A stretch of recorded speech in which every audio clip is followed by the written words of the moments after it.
All right, I want to try today to finish up the war for independence and get us as an independent country more than just on paper, right? Actually establishing this and England agreeing to it in the treaty.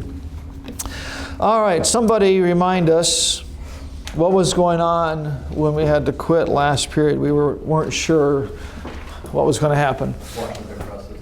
Okay, Washington crosses the Delaware River, but can anybody back up and tell us what's happened before that?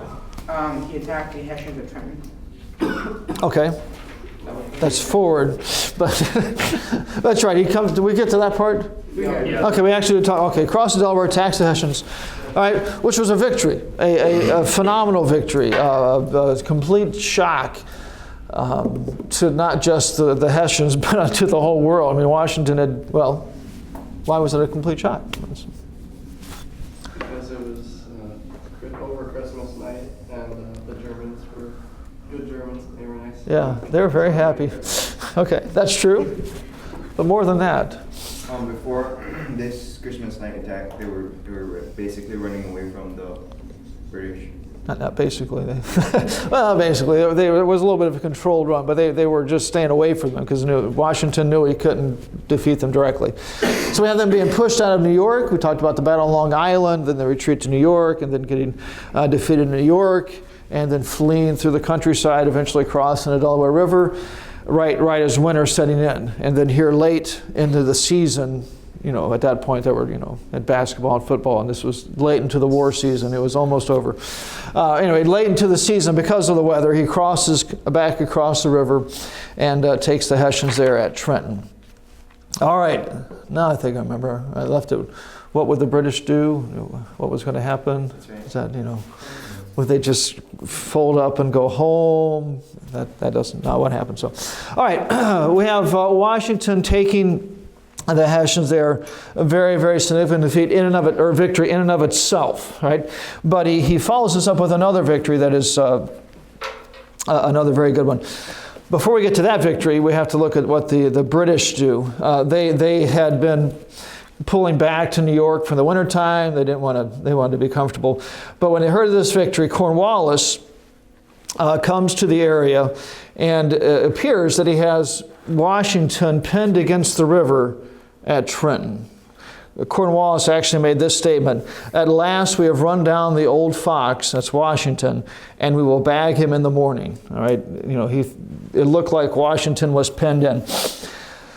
This would have been January the 2nd, I believe, that night going into the January 2nd into the 3rd. That night, though, Washington pulled one of his fast moves on him again. Instead of just waiting there by the river to be captured the next day, he moves his army through the night and shows up at another town, a place called Princeton. Okay, now it's easy to not appreciate exactly what that meant. I mean, if Cornwallis realizes he's moving, what is Cornwallis going to do? Attack. Yeah, all right. And he would not be in a very good position if you're walking along a trail, everybody's got their guns packed up for the march, and the British show up. That's not a very good position to be in. So this is a little bit of a risky move. Washington did a lot of things to convince Cornwallis that he was still in camp. He left all the fires burning. He even had people that stayed behind and would move around periodically. I don't know if they had different hats they put on, different coats. But he made it look like the camp was still occupied. Meanwhile, the whole force is fleeing out of the area. And they show up at Princeton. Princeton was a supply depot for the British. So there's all kinds of winter supplies, food, clothing, medical things, tents, all kinds of good stuff. He shows up there on January 3rd, the next morning, and defeats the British force there and is able to get a hold of all of these supplies. There's another winter here in a little bit where Washington goes through a very hard time of lack of food and equipment. Anybody know where that winter was? Valley Forge. This is not that winter. Okay, they had these supplies. All right, so that battle takes place at Princeton.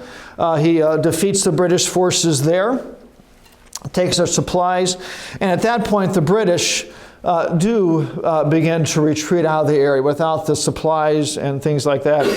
They in themselves were then in a vulnerable position, so they begin to retreat. And after this victory at Princeton, we have the British settling back into New York for the wintertime, and Washington goes into his winter quarters. If you want that, Morristown, New Jersey is where they go to for the winter quarters that year.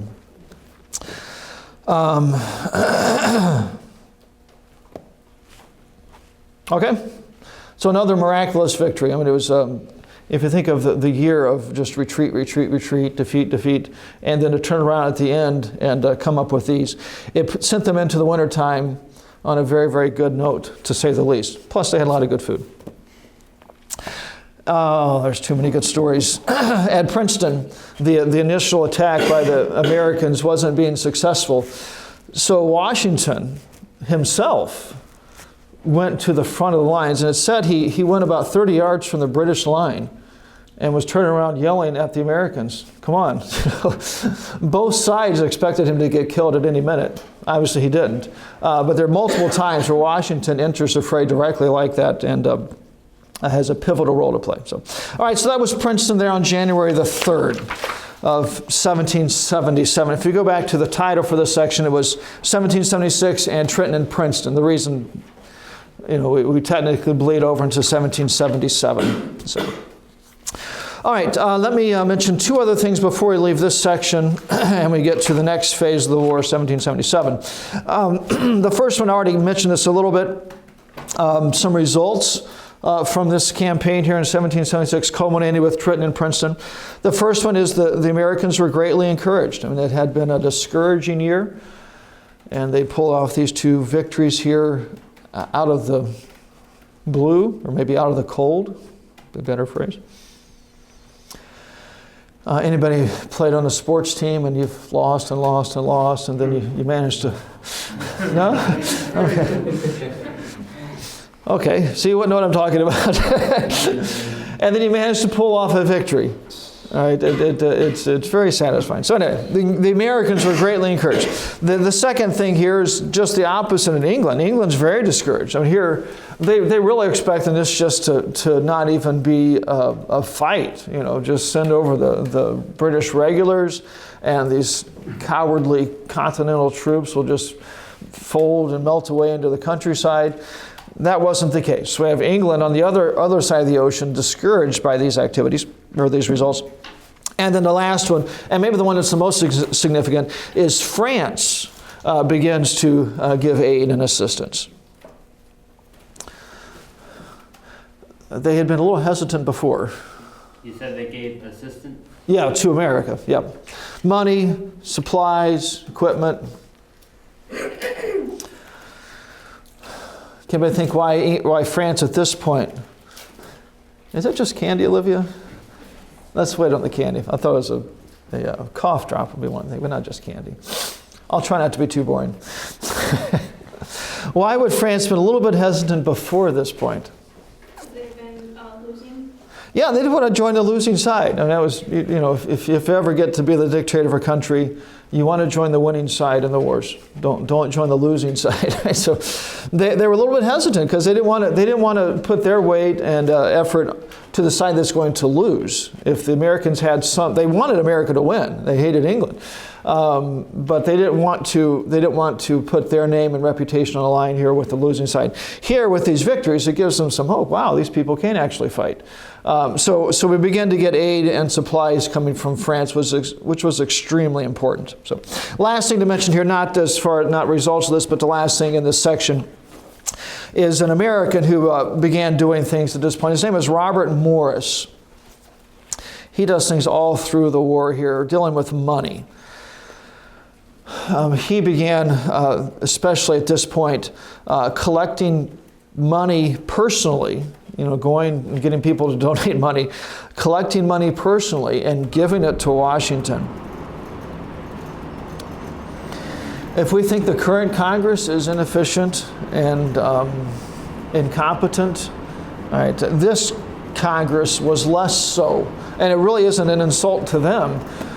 They had no authority. I mean, there's no they could say, oh, we need everybody to give money to Washington to fight the army, but there's nothing that required any of the states or colonies to even listen. I mean, they had no authority at all.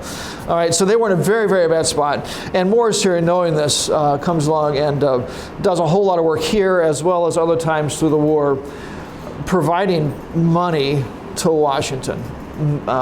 Wars take money, and here he was a big financial backer. All right, 1776. Next phase, 1777. This is, in one sense, a continuation, at least of the British plan. I have here, if you want to put it, 1777, England attempts to divide and conquer. Anybody ever heard that phrase, divide and conquer? Anybody know what it means?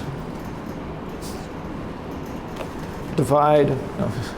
Try and break your enemy into smaller sections and just defeat each individual section. Yeah. Split the enemy up into smaller, different pieces. Here is a geographical split.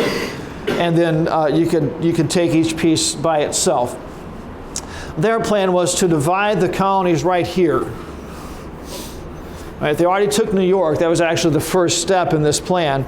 And now the plan for 77 was to drive a wedge up through New York and isolate the two halves of the colonies. You might look at that, and geographically it's nowhere near even. But if you think of Boston and all of the mess up there from the British side happening, it would isolate them from all the rest of the colonies. It was, at this point, it did make some sense to divide it here. So England here attempting to divide and conquer, and it's attempting. This does not work, but that was the plan. All right, let me give you the British plan, and all three pieces of this fail. All right, their plan was to send 3 different military units into New York, and they would converge at Saratoga, up here. Converge at Saratoga. And where's our key here? I don't know if that's purple, whatever that is. Those are American victories. So it tells you how it goes at Saratoga. Okay, that was the plan. 3 different units. One was supposed to come out of New York and go to Saratoga. Second was coming straight down out of Canada. And the third was just kind of a sneak attack out of Canada. I mean, it's 2 out of 3. Around through Lake Ontario and across this way. And all 3 of those are supposed to meet here. If you can see the map, there's no line here. All right, this army never shows up. And that is a critical thing here. They get sidetracked heading the other direction. But that was the plan. These three forces meeting at Saratoga, and at that point they would have divided the colonies in half. The communication between the two would have been difficult, splitting them in 2. So all 3 of these fail. Let me quickly mention to you the 3 defeats ultimately. The first defeat is of the unit coming from Lake Ontario, the one coming from the west, from Lake Ontario. Anybody from New York in here? Oriskany? Don't know. Nobody's ever been able to say definitively how it's pronounced, at least in New York. The battle is Oriskany, O-R-I-S-K-A-N-Y. Takes place on August the 6th, 1777.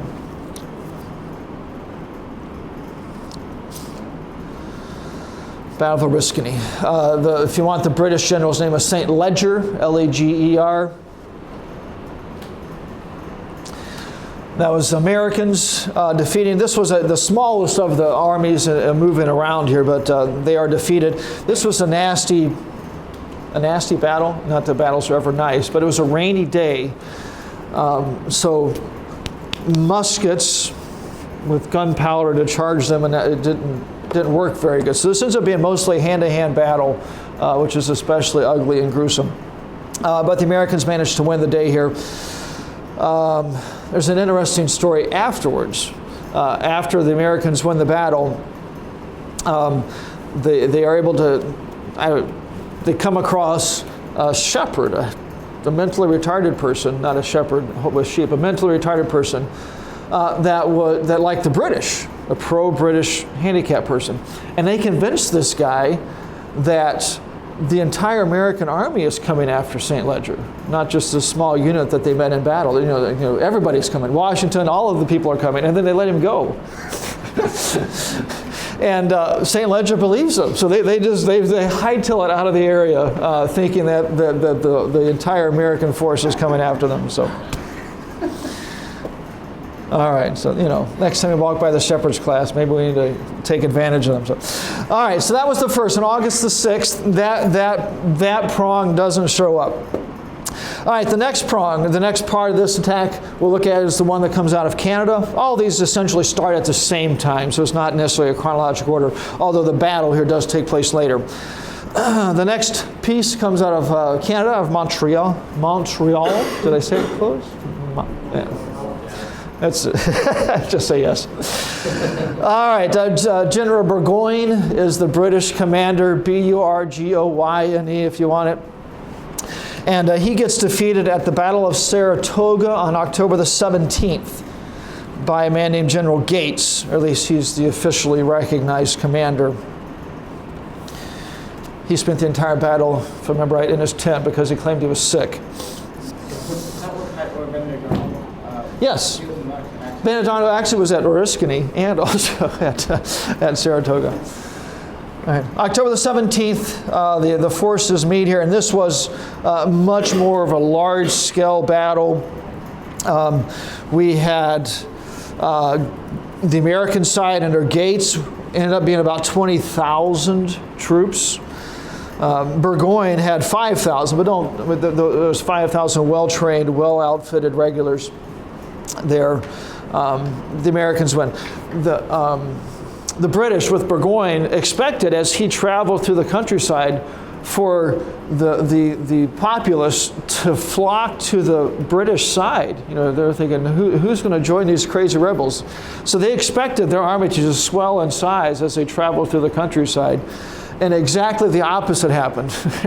As they traveled deeper into New York, the populace fled and flocked to Gates's army. And we see it just growing and growing, and 20,000 at the point of the battle. So it did have that effect just for the other side. So, all right, anyway, the end result here is Burgoyne is defeated.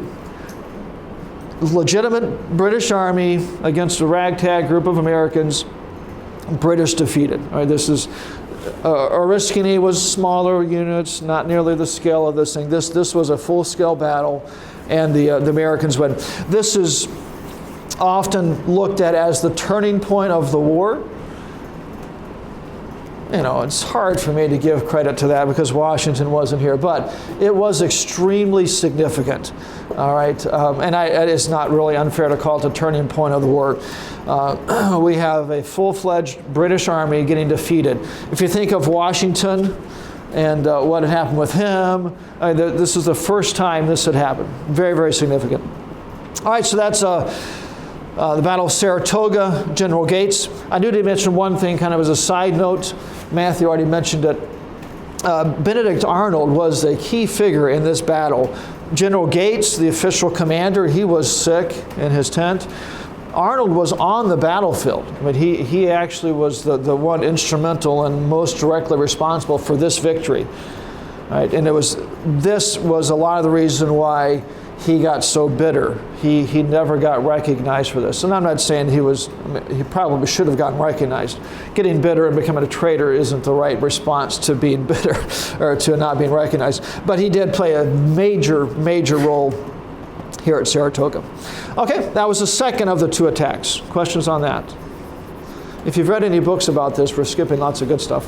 Was it Arnold wounded at the time? Yes. And then they make a statue of. I believe there's. One of Arnold, but it only includes his part in the action. Oh, I think I've heard that before. That's fitting.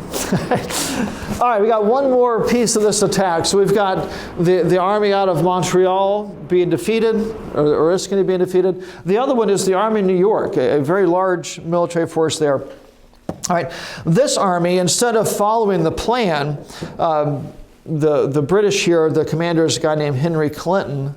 See there, we've had problems with Clintons for a long time. They've been evil criminals, traitorous people for a long time.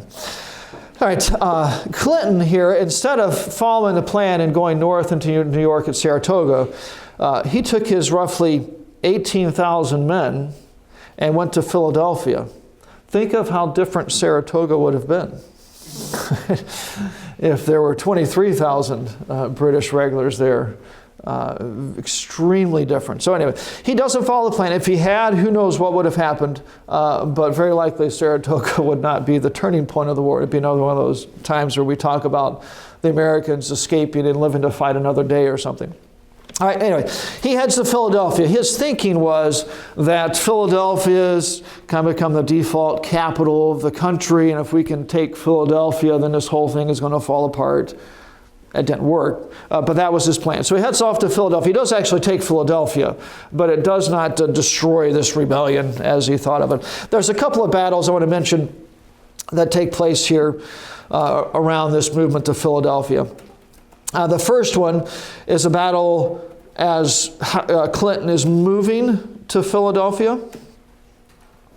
Washington confronts him at the battle called the Battle of Brandywine Creek.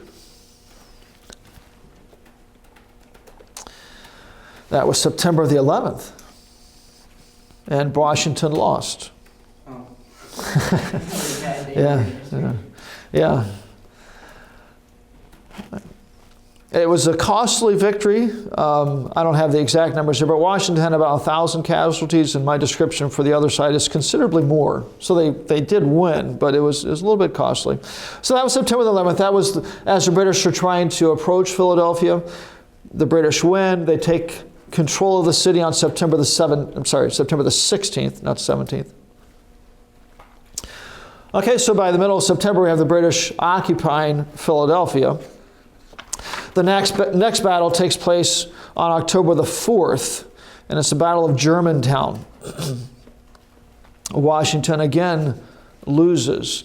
Here, the British had split up their forces and were occupying the city and fortifying different places, and he attacked one piece of it at Germantown, the British in more of a fortified place.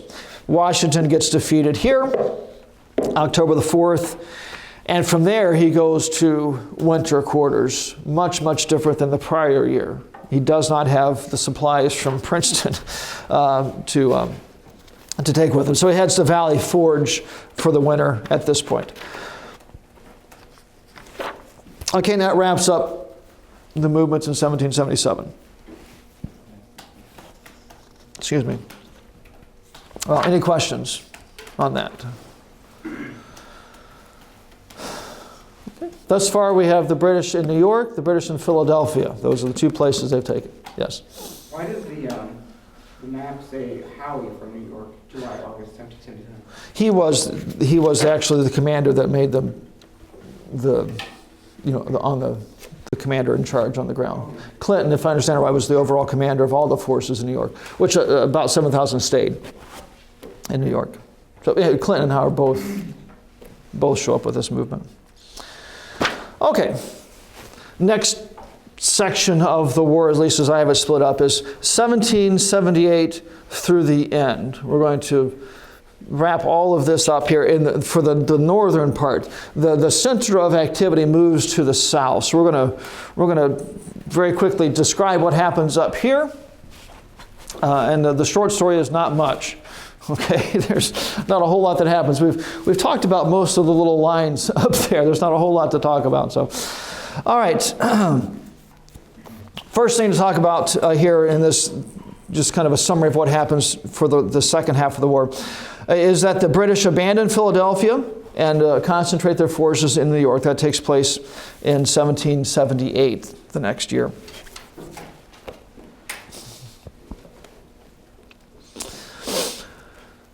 Right, there was Washington again, as they're moving, confronts them unsuccessfully again at the Battle of Monmouth, M-O-N-M-O-U-T-H. I mean, he successfully confronts them, but he loses the battle. July 18. It says June. It says it's a building. Well, the British did have more casualties. Well, that's interesting. Don't look at the map. The map has it in June, and I've got it July, and I have it as a loss. So I have it British 416 losses, Americans 362. So by that count, so. Was there possibly 2 battles in the same spot? Not that I know of, especially not within a month. Oh well, that's not super significant. It's unsuccessful at stopping the British from going to Philadelphia or to New York for sure. The British, this battle takes place en route. They keep on their way. They end up in New York, concentrating their forces there. It was 96 degrees that day. Oh, we don't have those days anymore. Oh man! And to think of the heavy uniforms that these guys would have been wearing. Yeah, no thank you. Might have been hoping for a few shots, at least to give you some ventilation. I'm joking. Valerie? How did they know the degrees? Did they have a thermostat? Well, they had ways to measure the temperature. I have no idea if it might be off a little bit, but they had ways to measure it, yeah. It wasn't digital, but they did. So, okay, so all of that to say we have the British abandoning Philadelphia and going to New York, and they stay there. For the rest of the war, we've got the British in New York and Washington encamped around him. Neither side making serious attempts and also not successful attempts to get out. I mean, the British don't ever try to plow their way through Washington's forces, and Washington, for the most part, camps around the city and keeps him there.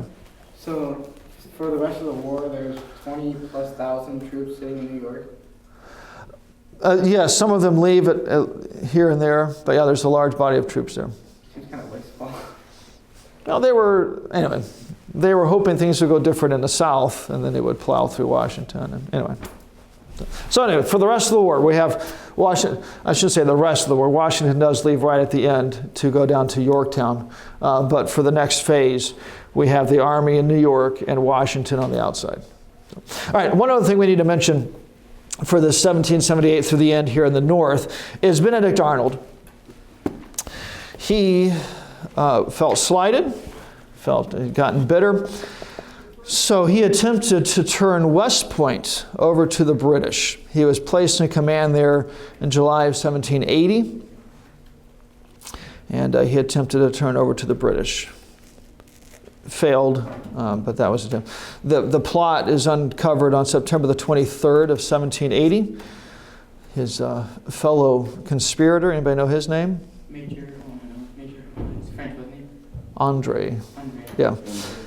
I was just listening to a history class, what's it called? Just covert operations and espionage and covert operations.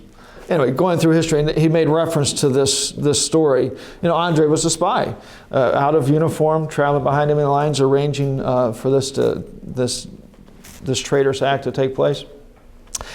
When he was coming back, he hit an outpost of some men, and he thought it was British soldiers. So he starts to talk a little too freely, and it's American soldiers. So it didn't go so too good for him. He gets hanged as a spy, which is what happens to spies. So anyway, fails. The West Point is right here on the Hudson River.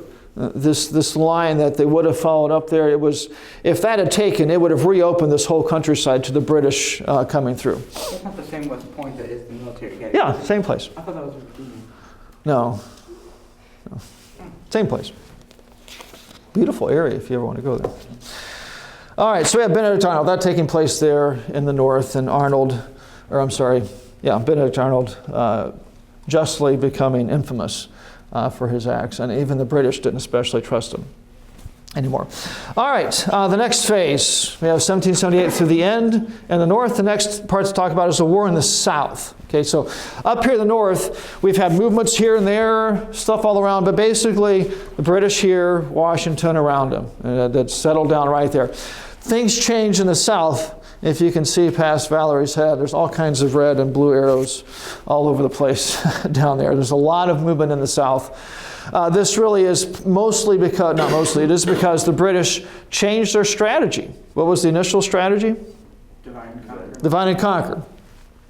They decide to, when that fails, their next plan was to start in the south and just come up through the colonies and sweep through.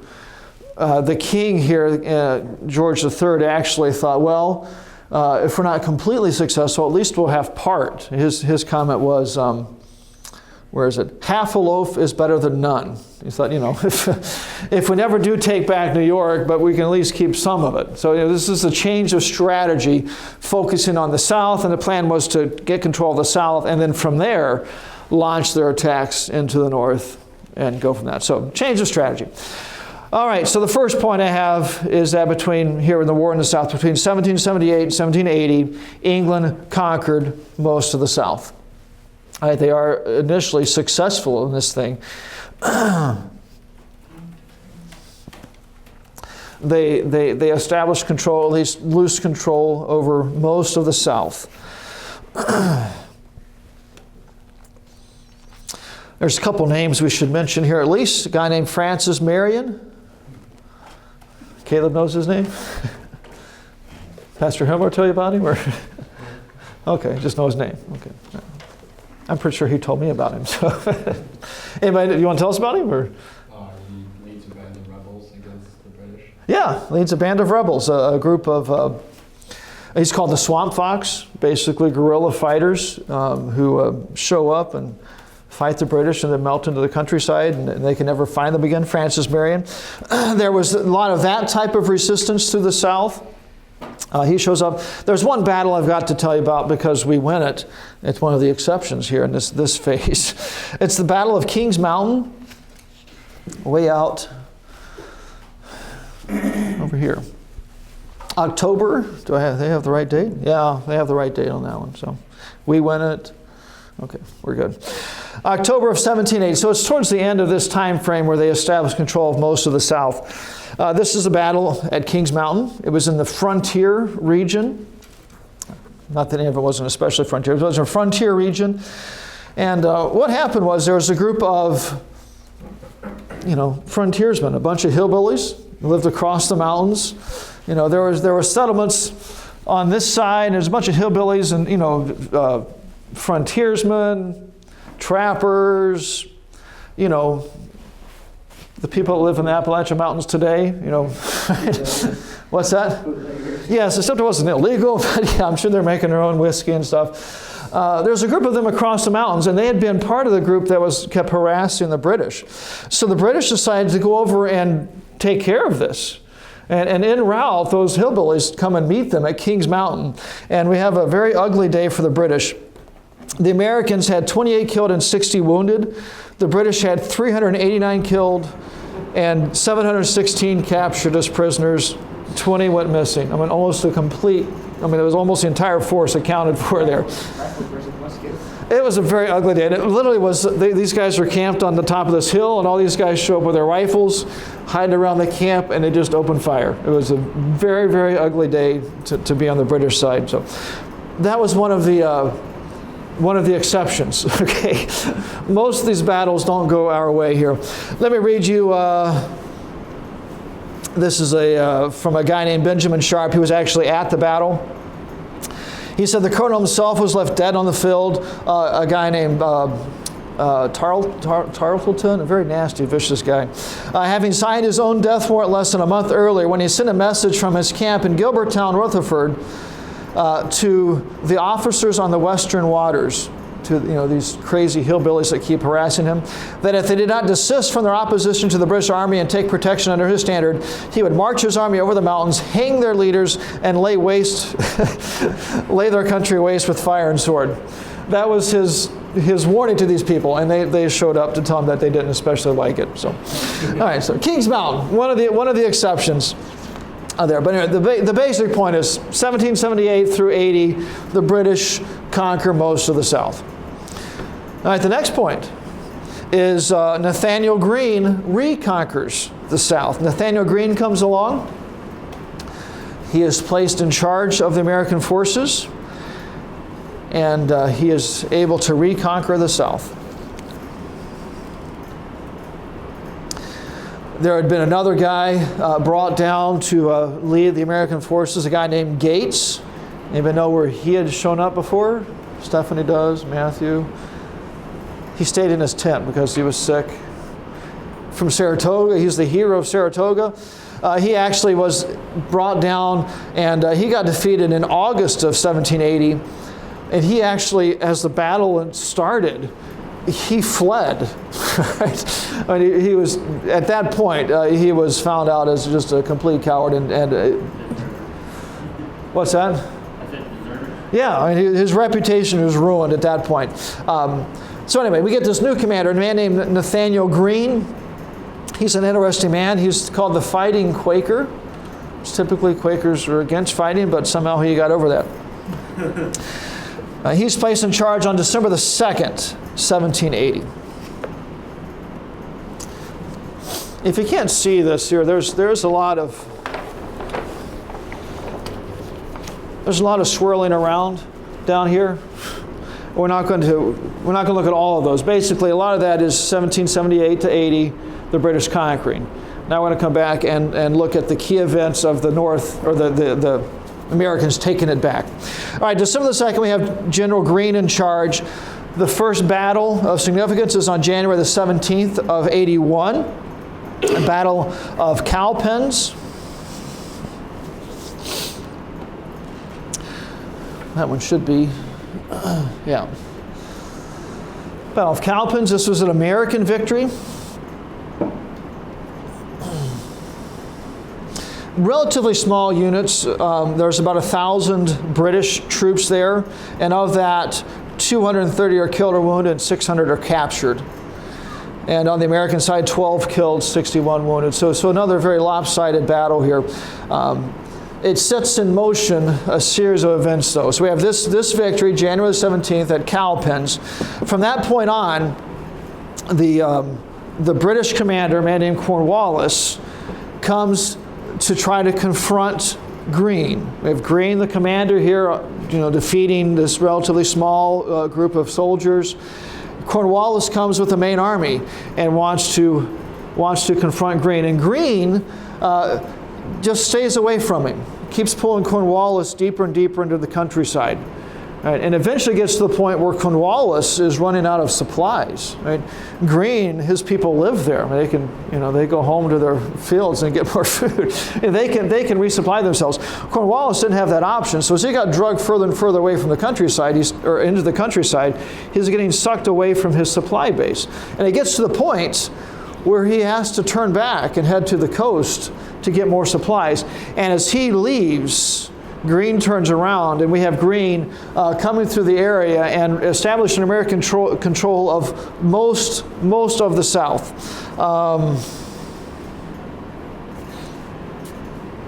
That's a short story without details, but I think that's sufficient.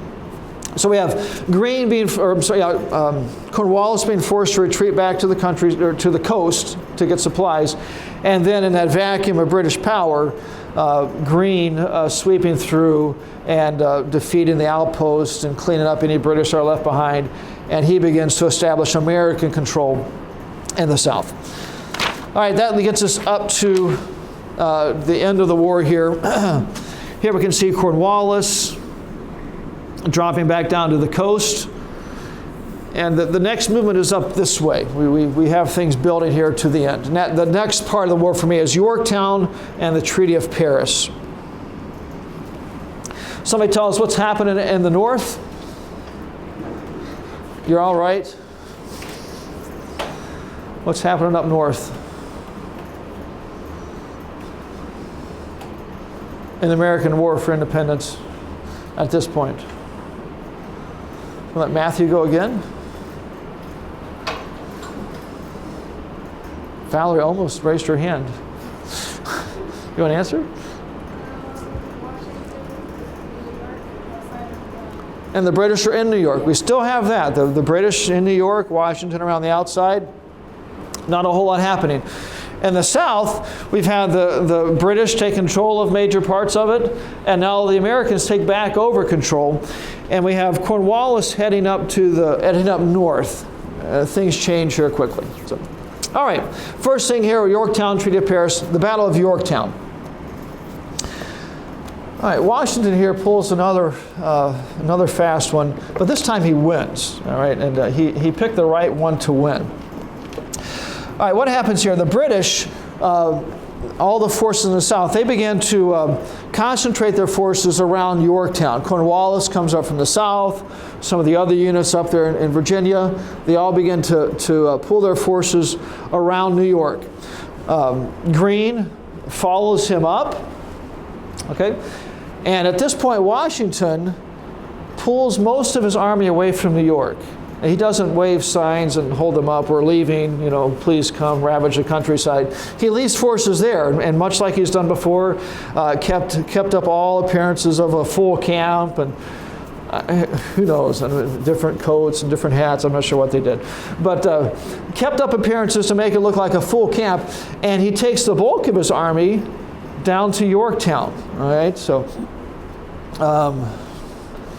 anyway, goes from New York down into Yorktown, and now we've got Greene's forces and Washington's forces and some other smaller units from the area confronting Cornwallis at Yorktown. Okay, that would have been absolutely nothing really, except for one other thing that comes along here, almost like it was by accident, or maybe somebody designed it to go that way. Stephanie knows. You want to tell us? The British Navy is defeated by the French. Yes, amazing.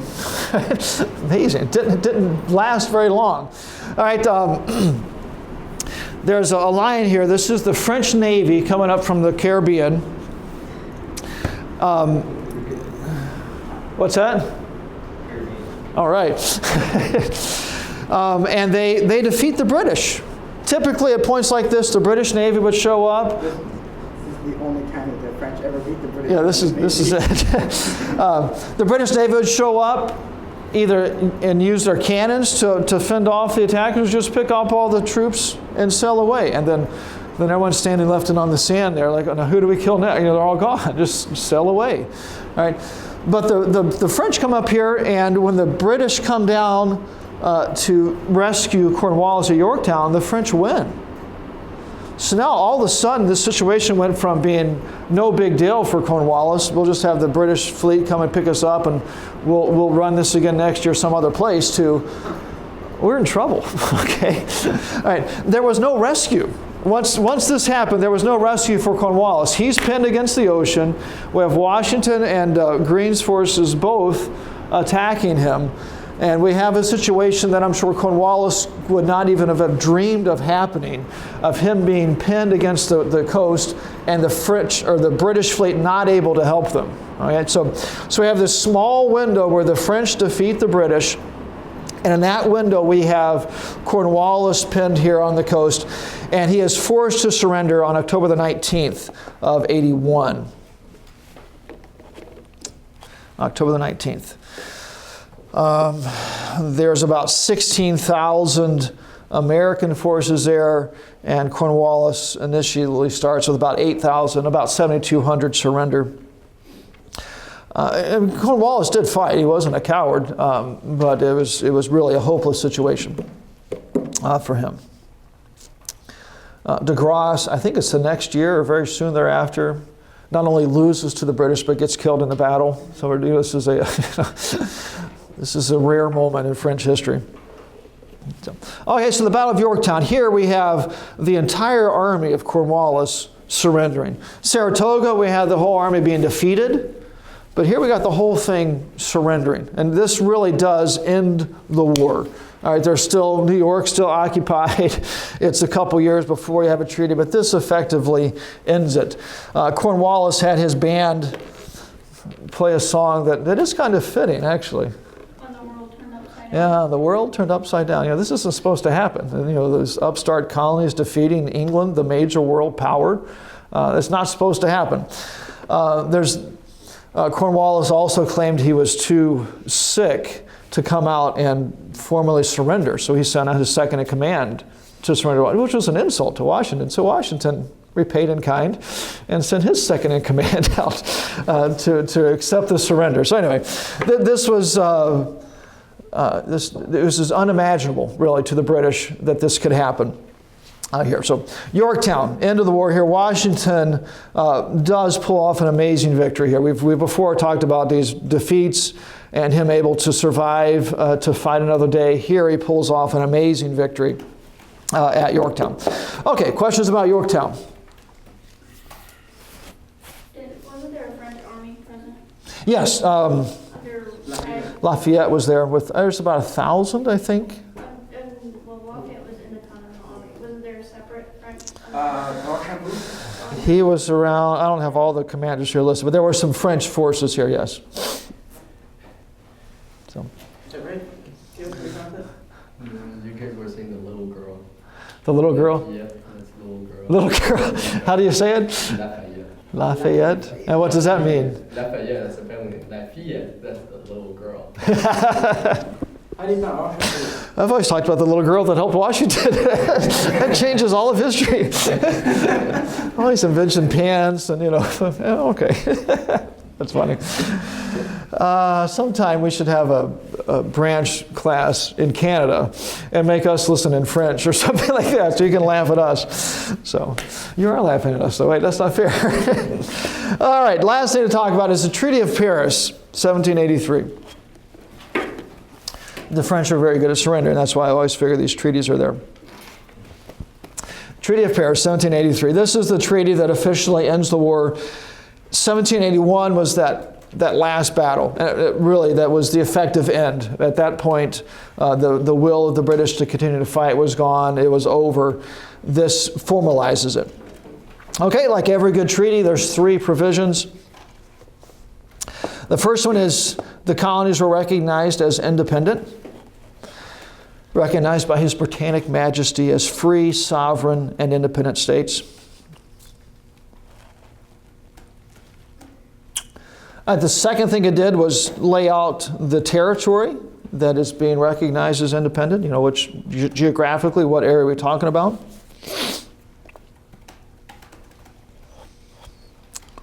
Anybody know offhand or concerned or curious?